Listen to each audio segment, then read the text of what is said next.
So it is the evening of Tuesday, the 19th of April, 2022. The time is 7:40 p.m. I'm recording this video from the southern Ecuadorian highland town of Vilcabamba in the Loja province. I try to plan, but it's difficult when you're kind of getting told what to do and it's to a large extent out of your hands. Also when your life is chaos, so I was kind of hoping to have a break for some months, but I had this dream last night and I just felt I had to get this out as soon as possible. There's this kind of urgency on my spirit that I felt upon waking up, and it's too important and it's too relevant not to post within 24 hours. So this is my second dream about the Russian invasion of Ukraine. I had this last night, woke up and immediately recorded all the details. So that's primarily what it's about, but there is some secondary information here about an event which is further away in the future, which is the invasion of New Zealand by China, Russia, and North Korea in World War III. So there's two key points of information here. I'll explain what I got shown now. So in this dream, I was in the southwestern part of Ukraine with two old friends of mine who I'm not actually in touch with anymore, Evgeny and Dora. I was friends with these guys. They were friends of a close friend of mine, Alex, Sasha, who's Russian, who was like my freaking brother, who was like the closest friend I've had in this lifetime, and who died in a tragic accident when he was only like 29 in 2016, which is extremely tragic. That's another story. But so my closest friend was actually Russian, and felt like my freaking brother, like my twin brother, this guy. And these Dora and Evgeny, this Russian couple who were studying at Victoria University in the early part of the last decade. I became friends with them through Sasha, through Alex. Sasha is like the Russian short version of Alexander. It's kind of like I don't know how to describe it. It's like a nickname. It's kind of like I guess Bob or Bobby is a kind of a friendly short version of Robert in the English language. That's the equivalent. So this is how I know these people. And I was standing with with Dora and Evgeny in the southwestern corner of Ukraine, but the scenery was a kind of hybrid of that part of that nation and also with the tennis courts of St. Ronan's Church in Eastbourne in Wellington, and we were in the southern corner of those tennis courts. So this is the Holy Spirit overlaying two different scenes again, and I've described in previous videos how the symbolism works for the benefit of those who did not see that information in those other videos. Basically what the Holy Spirit is doing, I had to think about this long and hard today, is like what the symbolism meant. It's showing that a similar kind of thing will happen in two disparate, widely separated geographic locations far away from one another on the surface of the planet. So I had this before when I was shown, I have that video about one of the inter-islander ferries being sunk by the trans-Tasman mega tsunamis, and I was shown that tsunamis will destroy a lot of boats and do damage to small watercraft in the bay on which the town of Puerto Lopez is located on the western, that is Pacific coast of Ecuador. But that is also going to happen in Wellington Harbour. And I was shown further out, about 2 kilometres out from the scene of Puerto Lopez, Wellington Harbour. So the two geographic scenes were overlaid on one another, and you could see this inter-islander ferry sunk. So it's speaking to the fact that similar things are going to happen in two different places that are very far apart. But so different places, same event, same kind of event. So I was standing in these tennis courts / the southwestern corner of the Ukraine. It was this that didn't really kind of make sense in the dream, but I knew it was symbolic when I woke up. And we were camping, we were resting in a city in the southwestern corner of Ukraine. You could kind of see in the dream the scenery of the city overlaid with this tennis court. It didn't quite make sense, but from a symbolic perspective point of view, it makes a lot of sense. So we were standing there and we had the feeling that we were safe in this southern part of the Ukraine, and it felt, I knew actually we were close to the city of Lviv, which is the major city and transport hub in the far western part of the Ukraine. And all of a sudden I got a sense of a disturbance far to the east, and so I picked up a pair of binoculars. I can vividly remember doing this in a dream, and I put them to my eyes and I adjusted the focal pieces to get a clear image, and I could see a city far on the eastern part of the Ukraine, and I saw 5 mushroom clouds, big, tall mushroom clouds. They were orange. And I recall thinking in the dream,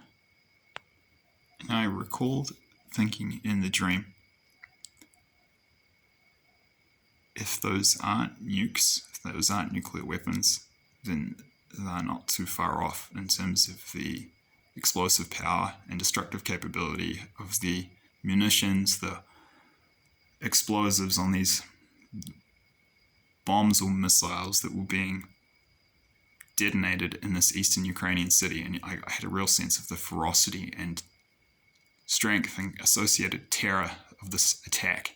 And it really felt like the Russians were unleashing everything. So I saw 5 big mushroom clouds, and then there was a pause and I saw 3 more, and they were really tall. They looked like kind of trees, and they were dwarfing the city.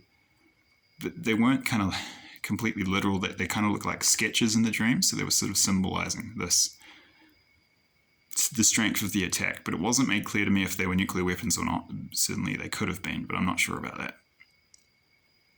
The Russians were hitting the city with everything they had, and the Ukrainians realized this, and they sent in some missiles and like airstrikes, something like that, of their own. And I saw 3 mushroom clouds from the Ukrainian counterattack, but the number was much smaller.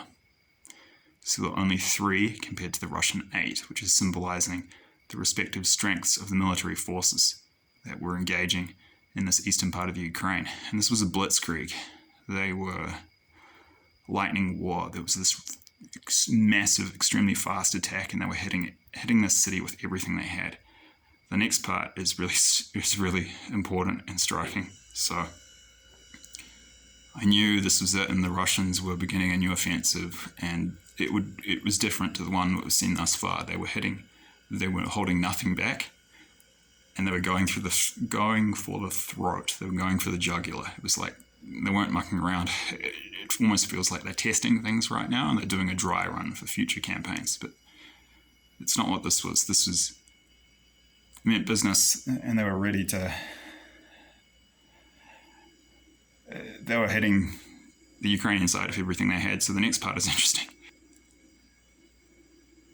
I saw that some time passed. I was given 2 to 3 weeks in the dream, and it was strange. It was the sense of, it was like my soul was cruising around like a ghost around this hybrid location of a tennis court / Ukrainian city, hybrid location of a tennis court in New Zealand, in Eastbourne, Wellington / a Ukrainian city close to, or maybe it was Lviv in the far west of the Ukraine. It was that area around Lviv in the west of Ukraine. And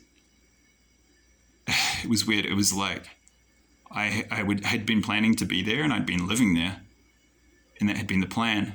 But it was my soul cruising around, and actually my body was elsewhere because I'd actually left, and I'd had to leave. And my 2 friends, Evgeny and Dora, the Russians who I met in New Zealand, they had also left because we had to, because Russian soldiers were now occupying that area, and they were patrolling around and looking in the rubble of the city.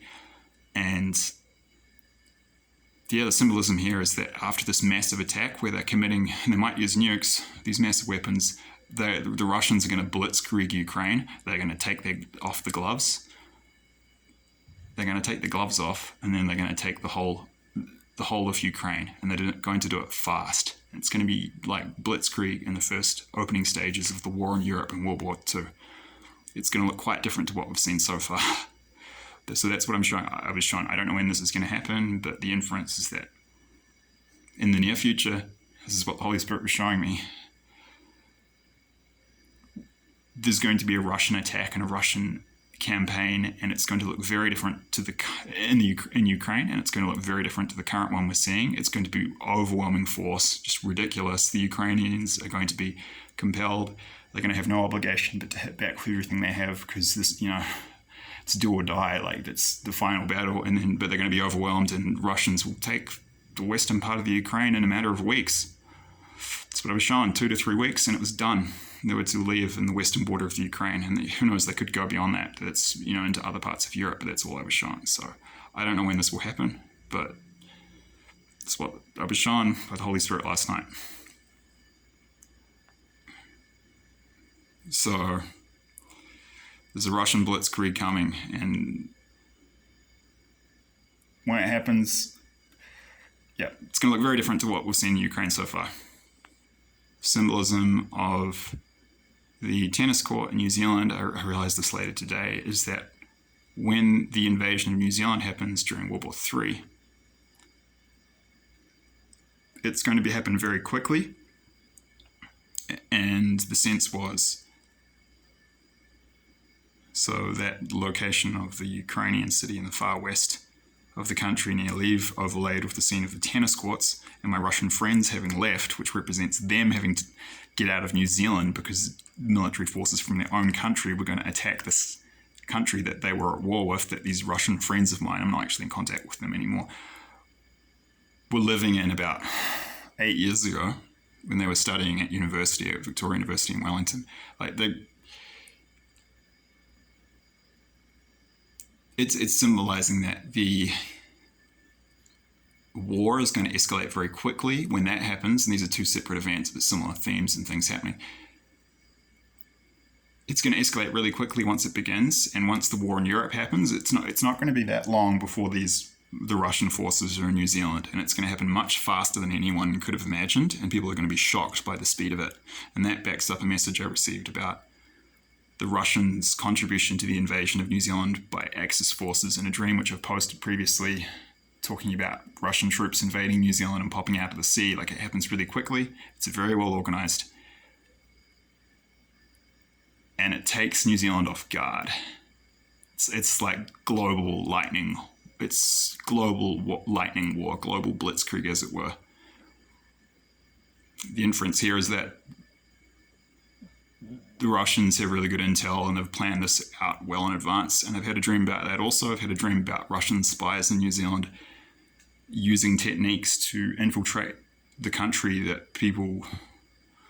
such that people wouldn't really suspect them. And that dream was showing me that the Russian espionage in New Zealand is far beyond what probably even our military, New Zealand militaries could imagine in their worst case scenarios and their worst nightmares. So it's not just the western part of the Ukraine which will be blitzkrieged. New Zealand will be blitzkrieged in World War III by Russia and these other troops, and it will in the forces of North Korea and China, and will happen much more quickly than anyone would expect. And people have been shown that when the US is invaded, it will be pretty fast, and it will take people off guard. And it looks like similar thing with New Zealand. I have been shown in dreams that the New Zealanders were preparing for invasion, so it's probably not quite the same thing as in the US. They seem to know that the invasion was coming, but it's nonetheless going to be shockingly fast, extremely quick. So all indications are that future Russian military action in these coming wars later this decade in World War III will be quite different to what we're seeing now. They're really not going to hold nothing back, and it will be a lot more decisive, fast, devastating, and overwhelming. They're kind of doing a practice run right now. It's a dry run for future conflicts, and Celestial from the Master's Voice, I'll put a link to her channel in the description box below, was told that by God in dreams recently, that they're just testing systems. This is like the Spanish Civil War in the 30s before World War II, when the Germans, they did things like the Luftwaffe bombed Guernica in the Basque country. They were just testing tactics and systems before World War II. So it's similar in some ways, this Russian invasion of the Ukraine. This is a big deal, but they're using it as a practice run, a rehearsal for the really big deal, which will be these big wars in the near future, when they take a lot of Eastern, perhaps all of Europe, and in World War III itself. I don't know if those are two separate events or if that all happens in World War III. But yeah, just bear in mind, the media is downplaying the effectiveness of the Russian attack, and they're actually having quite a lot of success. The Ukrainians are putting up good resistance, which is great. Although I try not to take sides on this channel too much, but even when the media is downplaying the success of the Russians and emphasizing the fact that they're taking a lot of casualties, well, don't put too much stock in that, because it is in many respects a test run, I think, and you're not seeing the true efficiency and effectiveness of the Russian armed forces. And I did have a very, very detailed dream 2 or 3 months ago where it was extremely long and detailed, where the Holy Spirit was showing me why Russia will be so successful in World War III and why they will do so well. And it was talking about tactics, weapons, morale, the psychology of their troops, and just, I wish it was not the case, but they're really going to kick ass in this war, Russia, and there's many reasons for that. So I'll do that video in the near future, but just, yeah, I guess know where this is going with this thing in Ukraine now. This is unfortunately not the full strength of Russia, and if you think it is, you're going to be in for a nasty surprise, and I'm not happy. It gives me no satisfaction to say that. It's just what I've been shown, unfortunately. So I don't know when these two things will happen, but Russian blitzkrieg of Ukraine will mirror the speed and way in which they take the local armed forces off guard when they blitzkrieg New Zealand in World War III. So that's what I was shown. I have had some other dreams recently, which in the last couple of weeks, when I just want to have this break, but they feel kind of time sensitive. So who knows, I might put a couple of those out as well. But I just kind of, to be honest, I wanted to have a break. I feel compelled, and I had to do this as soon as possible, especially this one in particular, especially given the fact that it's about this war, which is currently ongoing. So I'm going to try and hold back with the rest of them, and because I have a queue of 10 to 20 dreams which still need to be posted. That's mainly what I was talking about in the break. I didn't really want to do any more, but if I have dreams and I don't control the messages and the dreams I get, and I feel I have to post them immediately, well, then I just have to be obedient and do it. So there might be some more in the near future, but